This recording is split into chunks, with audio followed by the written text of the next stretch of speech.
Hey, okay, old school comic book reviews. This time it is kind of a response to the Mount Vernon kid. He did a video about characters that you think deserve their ongoing series. So I'm just gonna, throw some of mine out there. He had a bunch of good picks, but I'm gonna try to not to repeat any of his. My first one is Nick Fury and Shield. I know they just canceled the Secret Warriors. Yeah, the Secret Warriors series. I wasn't really into it. I didn't dislike it or anything. I just, it was just okay or whatever. I did like the way they kind of reinvented Hydra and stuff. But the way I would do it is just really make it about a solid, espionage comic, make it really, you can still have Hydra and AIM and stuff like that, but really play up the whole thing of, the war against terror and stuff like that, and don't have too many superpowered people, or if you do, they shouldn't be part of the Shield team or whatever. Make it almost like an updated version of the series that came out in the late '80s, whereas they still kind of lived in that crazy fantastical world. You still had flying cars and people with psychic powers and stuff like that, but really make it a little bit more down to earth than the stuff that goes on like the Avengers and the Fantastic Four and stuff like that. Really make it about Nick Fury and whatever supporting characters you want to use. I would say definitely bring Contessa back. Maybe have the Black Widow in there as a reoccurring supporting character. Bring back Jasper Sitwell, and whoever else you want to use. I would say, well, actually, just to get off track a little bit, I'd be really interested in reading the proposal that Larry Hama wrote like way back around 1978 or 1978, 1980 or something like that. I don't know if a lot of people know, but if you remember like the original G.I. Joe from the 80s, what had happened was Hasbro, the old G.I. Joes, for people who don't know, were like 12 inches tall. They had the kung fu grip. They had the lifelike hair and everything like that. And, they had those comic or those toys out for a while, and then, like I said, around 79, 80, they decided they were going to bring out new versions of the GI Joe toy, and those people went to Marvel Comics and said, "We're coming out with these new toys. Do you want to do the comic book version? Kind of get in on the ground floor." And what had happened was, like a year or I don't know how long ago it was before this, Larry Hama had pitched a Shield proposal to Marvel, and the editors were like, they took a pass on it or whatever. And when Hasbro said, "Yeah, we want to do a new GI Joe thing. Do you want to do the comic book version of it?" He went in there and dusted off his old proposal and just rewrote, some of the characters and things like that. I think the original version was going to have like Nick Fury's son leading Shield and some other things were going to be going on, but I would really like to see that. But anyway, back to what we were talking about. Nick Fury and Shield, but just make it a real solid espionage spy comic. Don't make it a superhero thing where Ben Grimm and Spider-Man and people like that show up all the time. Make it really about, espionage, spy, action movie stuff.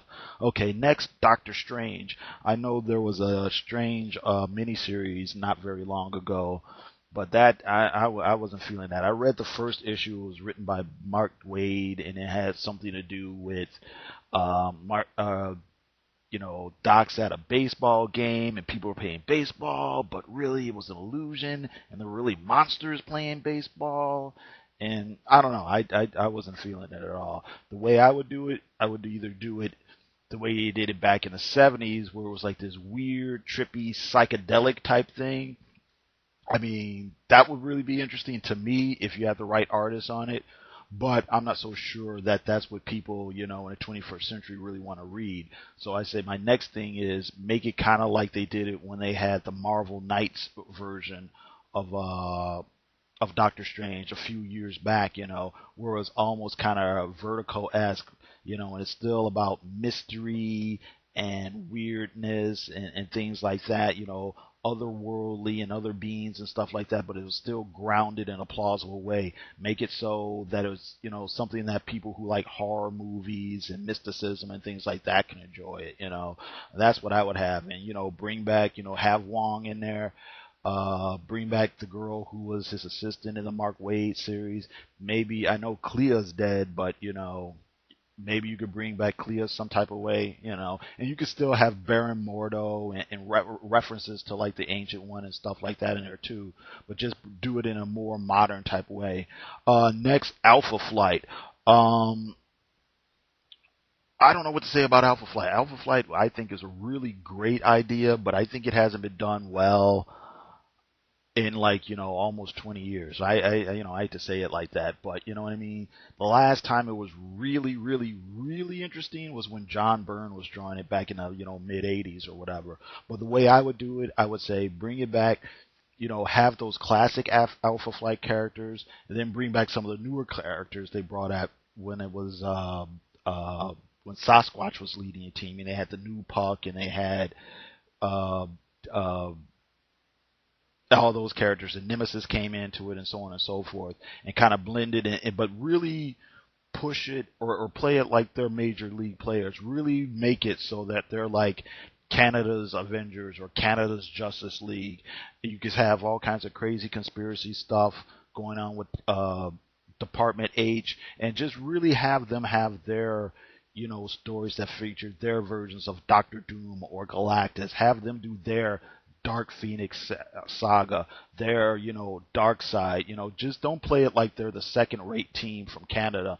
Play it like, like they're major hitters. Next one is going to be an odd choice. Scooter.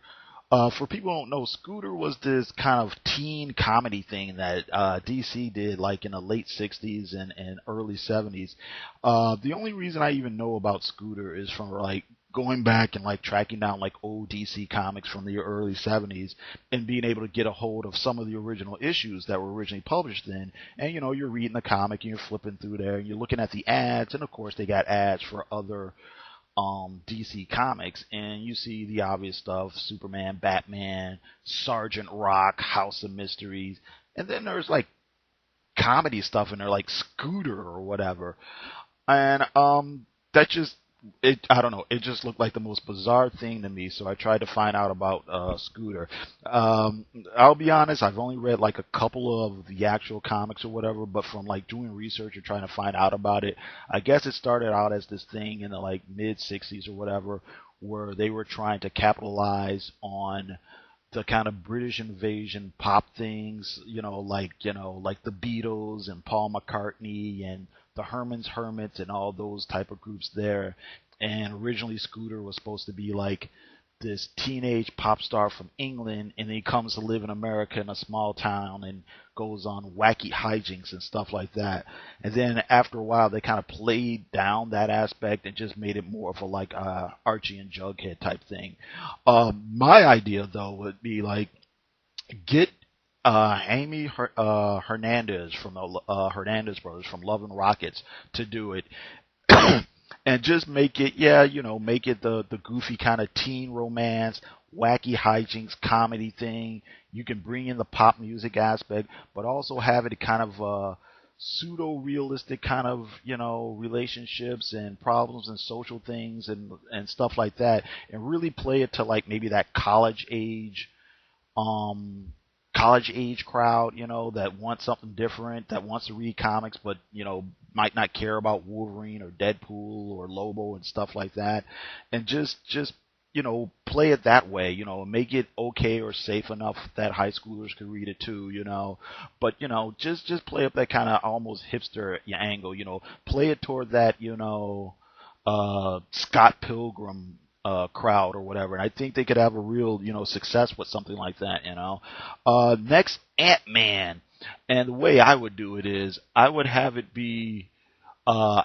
mainly be Henry Pym. I would want Henry Pym to be the focus of it. I know there are a lot of people who are Eric O'Grady fans, so I'd have him in it. I'd also have Cassie Lang in there. I'd figure out a way to bring back Janet Janet Van Dyne, and just go with it, and don't make it, once again, don't try to compete with the grim and gritty stuff or the badass stuff that's out there.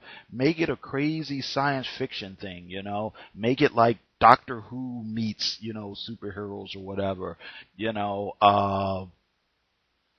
Hank Pym, builds robots. He can shrink people. He can grow people. He's been into outer space. He can talk to insects and stuff. There's all kinds of crazy things you can put in there, nanobots and weird biology stuff. And just make it the most crazy, fantastic, kind of lighthearted science fiction thing. That's the way I would do that.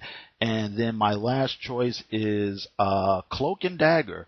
I think I read some rumor somewhere that they're actually trying to develop a Cloak and Dagger television series, and I think that would be really great. I think there's all sorts of ways that, or all sorts of reasons why these characters are interesting. There's obviously the duality between their powers. One character is light, one person is dark, one person is white, one person's black, one person's female, one person's male.